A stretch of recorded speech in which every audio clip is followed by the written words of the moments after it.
Hola amigos del mundo. El consumo de sustancias en la adolescencia, uno de los factores de riesgo más importantes, del cual es muy complicado conversar y muy amplio para desarrollarlo. En esta ocasión vamos a ver un pantallazo de qué trata estos factores de riesgo en esta etapa vital de nuestros adolescentes, que devienen de un periodo especialmente sensible en el establecimiento de identidad del propio individuo, por lo cual parece necesario analizar qué circunstancias pueden favorecer o prevenir conductas de riesgo nocivas en esta franja de edad, como por ejemplo el consumo de sustancias. Con lo acechante, aquí en la Radio Magic Universal estamos para poder ayudarte a entender este tema. Veamos las características y las etapas de los adolescentes. Como les indicaba inicialmente, la adolescencia entraña una época vital de significativa complejidad psicológica, puesto que una confluencia de diversos factores de diversa índole, ya sean psicológicos, emocionales o sociales, interaccionan a fin de consolidar en el conjunto de su propio yo. Por este motivo, en estas edades son muy frecuentes las conductas de autoafirmación, de diferenciación de las figuras de referencias familiares e incluso la aparición de ciertos comportamientos de oposición y cierto desafío ante las normas y límites impuestos desde el exterior. Otro de los factores que juegan un papel importante es el aumento de la influencia en el grupo de iguales. Los amigos ejercen de manera alarmante en ellos mismos como individuos, en detrimento de aquellas proporcionadas por las figuras parentales, las cuales gozaban una significación mayor durante la época infantil. Así, los adolescentes sienten una significativa presión del grupo y se sienten vulnerables ante el posible rechazo o aceptación social. Como respuesta a dos aspectos expuestos, la necesidad de autoafirmación y el descenso de la influencia parental, se observa en este colectivo poblacional un incremento de la búsqueda de sensaciones y de experimentación. Experimentar lo novedoso por ellos mismos, de forma independiente y reclamando cada vez más mayores índices de autonomía.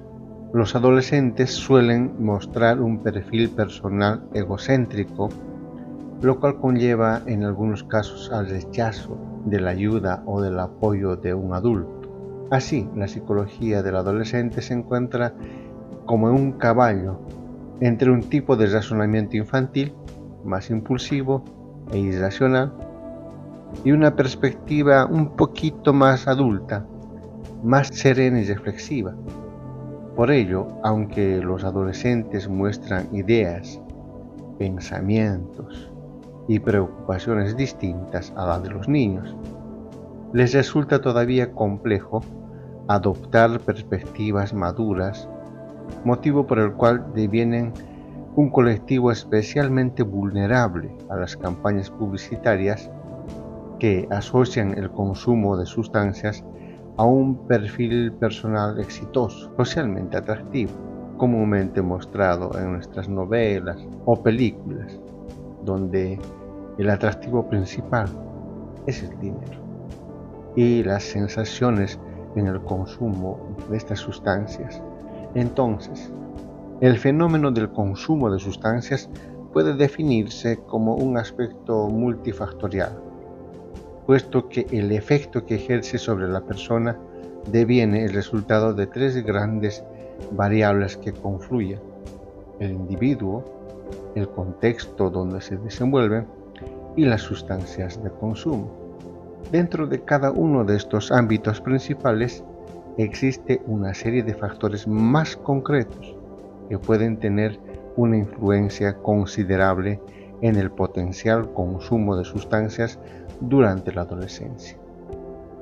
Aunque si bien es cierto que no puede afirmarse que ejerzan un papel causal directo, estos factores de riesgo son aquellas circunstancias que pueden aumentar la probabilidad de consumo, mientras que los factores protectores describen prácticas que disminuyen dicha proporción de ocurrencia a tal comportamiento, etc.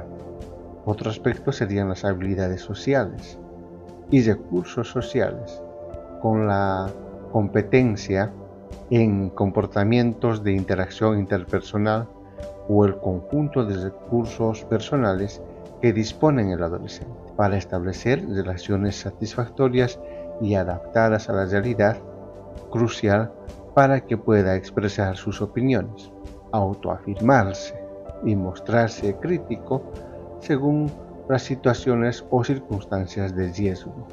Ese autoconcepto y la autoestima.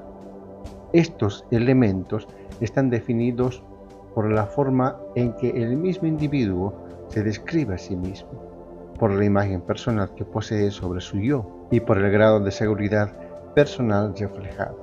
Así, se ha podido demostrar que los individuos con un nivel adecuado de estos dos fenómenos son menos vulnerables en situaciones de riesgo.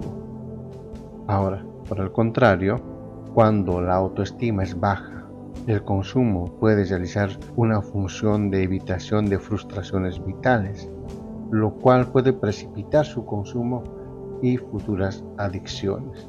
La curiosidad a la experimentación, entendida como un fenómeno intrínseco a la etapa adolescente, puede vincularse con situaciones de consumo, fortaleciendo una ocurrencia si van asociados a contingencias agradables o positivas, como por ejemplo divertirse, conocer a otras personas, tipos de amistades más llenos de valores, etc.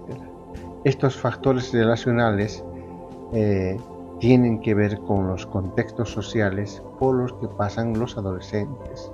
Y la escuela como uno de los principales agentes educadores y socializadores ejerce una influencia muy relevante. Los amigos o este grupo de iguales. En estas edades las amistades se convierten en el principal referente social, por lo que la percepción de sentirse integrado, aceptado por este grupo, va a determinar en gran medida su comportamiento y sus actitudes. En grupos favorables al consumo, el contexto de ocio donde los padres trabajan, los hijos están completamente libres, sin control. La relación entre la organización del tiempo y el ocio y el aspecto económico, a partir de la cual se puede dar una fuerte asociación entre el tiempo libre del que disponen los adolescentes, por ejemplo un simple fin de semana, y el consumo de las sustancias. A mayor aceptación y normalización, mayor índice de consumo de sustancias. Esta parte es demasiado importante, a mi parecer, porque en las escuelas se socializa con el nombre de prevención, los nombres, características y lo que causan estas sustancias, cosa que año tras año el estudiante conoce de memoria qué es, qué hace y cómo es, incluso hasta su costo. Me parece una parte negativa de la socialización, porque es como hacer un marketing para el consumo. Ellos lo conocen y lo normalizan entre sus iguales. Esa es como una percepción personal. Ahora, los factores sociales, en esta categoría entran los fenómenos sociales de carácter más extendido. El conocimiento, la accesibilidad al volumen de publicidad sobre estas sustancias. En esto juega un papel fundamental el nivel de transmisión de información que ha recibido el adolescente por parte de figuras de referencias principales, familias, centro escolar, grupos de iguales. Ello va a determinar la percepción del adolescente y posea sobre el consumo, facilitando o dificultando la evitación a tal acción. Conclusión: a lo largo de estos capítulos que iremos viendo posteriormente, iremos desarrollando más sobre este tema, que es demasiado amplio. Un saludo muy especial a los jóvenes semilleros por el mundo y un agradecimiento también a Editorial Musas. Con Lobo Acechante todos somos universo.